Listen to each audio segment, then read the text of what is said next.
عمران خان گرفتار ہو چکا ہے اور بے شمار لوگوں کی خواہشات تھی کہ اسے کسی نہ کسی طریقے سے ضرور گرفتار کروایا جائے گا۔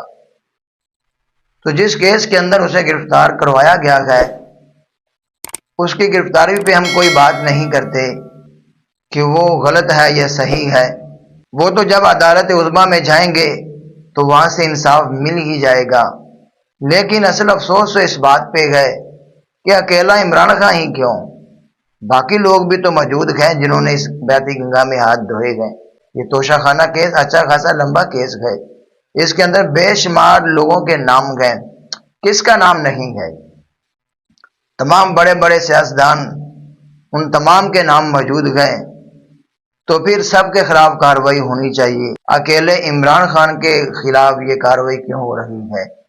باقی لوگوں کو بھی سزا دی جائے، باقی لوگوں کو بھی جیل میں بھیجا جائے۔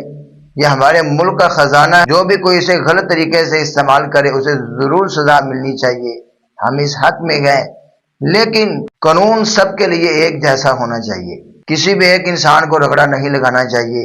اگر آپ سیاست میں اس کا مقابلہ نہیں کر سکتے تو پھر اس طرح کسی کو ذلیل بھی نہیں کرنا چاہیے۔ حق تو یہ ہے کہ آپ لوگ سیاست میں آئیں، جو جمہوری نظام رائج ہے پاکستان کے اندر، عوام کا سامنا کریں، عوام کے ساتھ مل کے اس کا مقابلہ کریں۔ عوام جس کا ساتھ دے آپ بھی اس کا ساتھ دیں، عوام جسے قبول کرے وہ سب کو قبول ہونا چاہیے، اور عوام جسے ریجیکٹ کرے وہ سب کے ہاں ریجیکٹ ہونا چاہیے۔